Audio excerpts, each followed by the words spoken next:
suicide, taking others with them.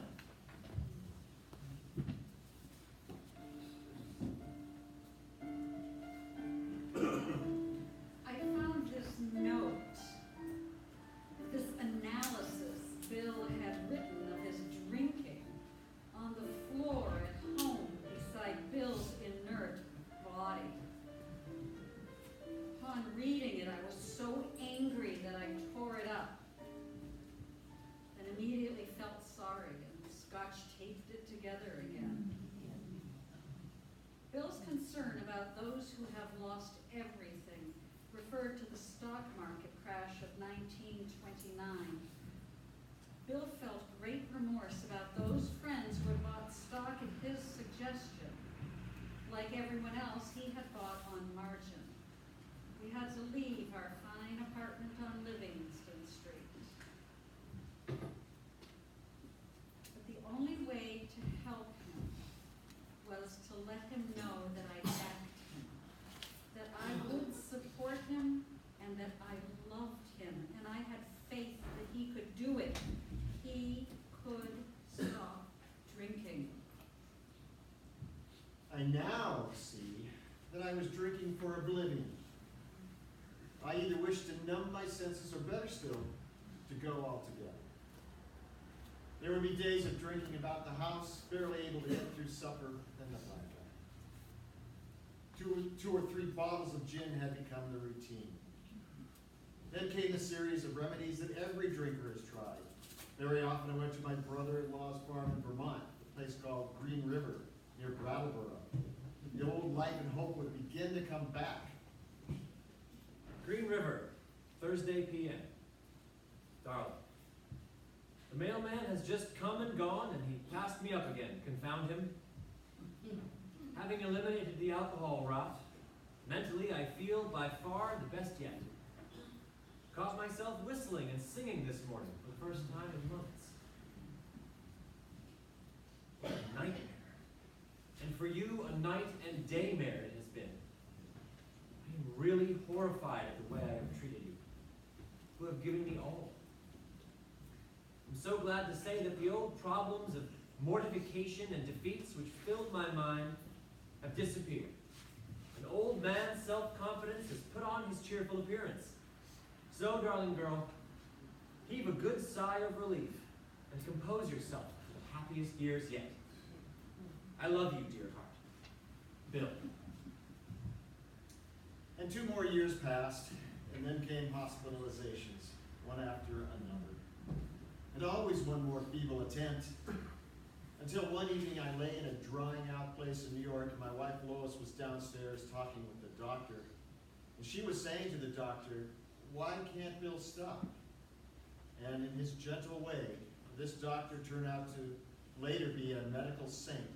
Certainly one of the founders of Alcoholics Anonymous, and one of our dearest friends, good old Dr. Silkworth, was explaining to Lois how my habit of drinking to cure my inferiority had gradually gone over to an area that might be an obsession, and how that obsession condemned me to drink against my will. And if I kept going at the rate I was going, I would be dead or mad within a year. And if she would keep me with her at all, she had better lock me up somewhere. As gently as he could, the old man told Lois that news. There were bottles all over the house. The water tank was up in a wooden box on the toilet, the water tank in the ceiling. But he was such a tall man that he could reach up and put it up in the tanks and nobody else could reach. And he took money out of my pocket. This friend, himself an alcoholic, heard of the straits in which I was in, and he decided to come and see me. I thought, oh, wouldn't it be wonderful to talk with old Eddie again? We'll drink and we'll talk about the good old days. So I mused over my gin while I waited for it. I put pineapple juice in it so Lois would think they were cocktails. And suddenly he was in the doorway. I pushed over my crock of gin. I used to drink 3 bottles a day then. On being offered a drink, he said, "No thanks." I said, "What, you don't mean to say you're on the wagon?" "No," he replied. just not drinking now. Huh. This was both a disappointment and a relief. With Ebby sober, there would be more gin left for me next morning when I would really need it. I finally asked, Ebby, what on earth has gotten into you?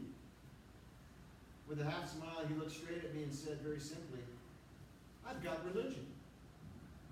Oh, what a sad blow. Got religion. Well, this was distressing. No doubt he had substituted religious insanity for alcoholic insanity. But one had to be polite, and I said, well, my dear boy, what kind of religion have you got? What brand is it?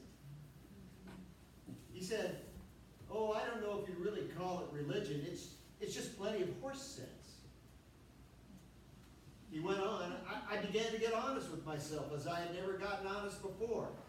I quit this hellish business of living alone and confided my defects to another. I made a list of the people I had harmed, and I visited them to set matters right as far as I could.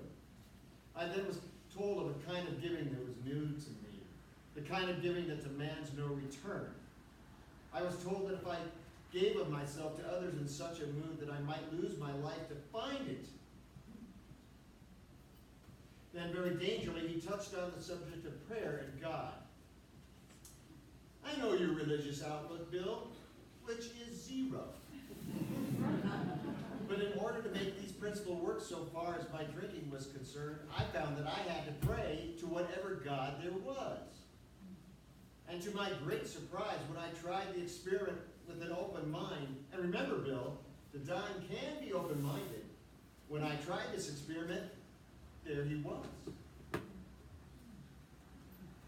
Well, I thought to myself, it's going to be one of those evangelistic deals. This is going to be distressing.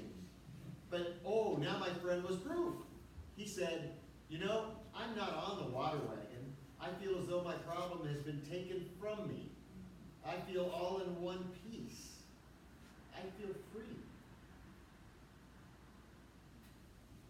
He merely said that he had come to pay me a visit and to pass on what he knew and what had experienced if I could make any use of it. And soon he was gone. How wise.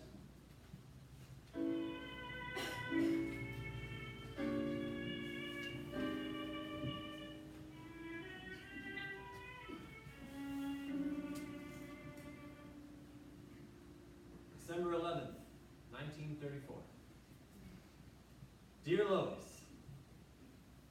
I think I said that if matters approached a crisis, the inevitable result of the first drink, I should go to towns. I am going there.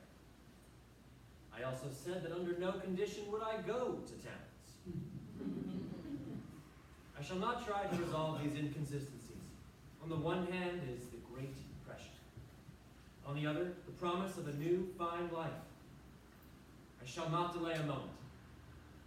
Yours you do not know how dearly, Bill.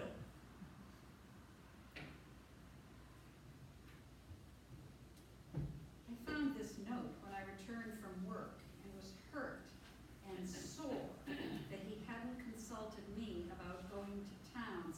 And I was paying most of the bills, and he had been there only a few months before. I stumbled into Dr. Silkworth's office, waving my remaining bottle and shouting that now I had something. In my other hand, I clutched a scrap of paper on which were written some illegible notes about what Emmy had said. The old gentleman shook his head and sighed, I guess you better get upstairs and go to bed. 3 days later, I was pretty clear of alcohol and the sedative that had been given me. In mid-afternoon of the fourth day, probably December 14, 1934, I looked up to see Ebby standing in the doorway. I was obliged to ask him to repeat once more his simple scheme for the good life and just what he did to get over drinking. When he had gone, I rolled and tossed on the bed, desperately wanting to believe at one moment but rebelling at the next. The depression deepened and swallowed me up in a yawning pit. In that awful depth, I suppose the last vestige of my lifelong and prideful obstinance was crushed out, at least for a moment. Finally, I cried to myself, I'll do anything to get out of here, anything at all to well. If there be a God, let him show himself now. Instantly, the room lit up in a blaze of white, unearthly light. I was seized with such an ecstasy of spirit I had never known. I found myself in a new world where all was peace. I remained in this state for a long while. My recent troubles seemed a long way off. Had I gone mad?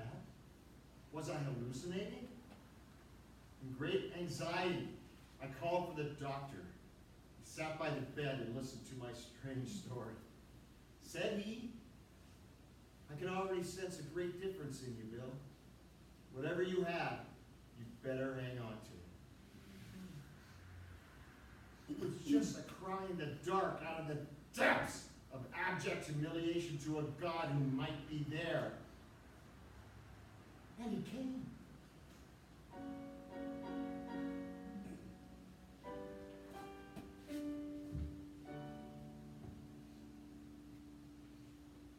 And something marvelous happened.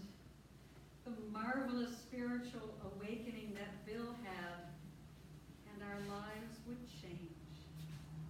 I had one look at him when I went to the hospital where he was, and from that day on, I never had a doubt that he was through with liquor forever. Then I thought, why, how simple. Why haven't alcoholics recovered by the thousands before now? This will be a cinch. Why, I should be able to bring such experiences to other people. And when he got out, he was going to sober up all the drunks in the world.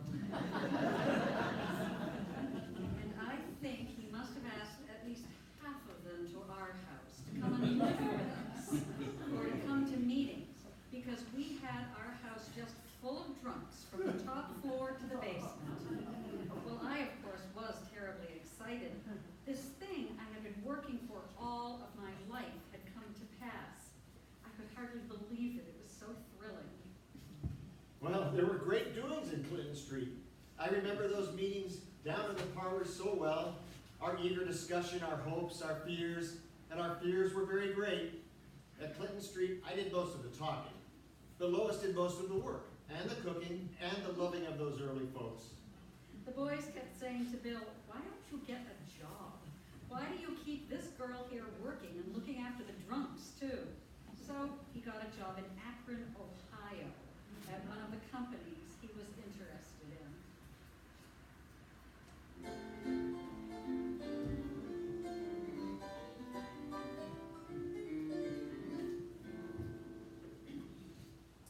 My dear friend Elise, Bill's now in Akron, Ohio. He has some business friends that have stuck with him through thick and thin. They are backing him in a fight to oust the present bad management in a rubber machinery company out there and put Bill in as a chairman of the board. June 1935. Dear brave girl, just got your Wednesday and Thursday letters. This is by far the greatest opportunity to do a fine piece of work that I have ever had. Think of it, darling. The opportunity to be president of this company and have some real income to pay bills with.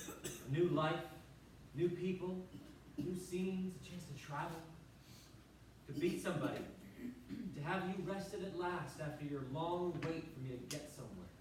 All these things are at stake. Is it not worth the worry, dear heart? I have never tried to do my best before, but I have this time, and I shall not have regrets if I lose. I love you so. Bill. So he went out there, but he didn't have any luck at all.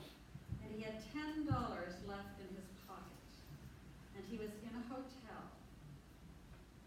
And it had a bulletin board of all the various churches. The bar was at one end of the lobby of the hotel, and this church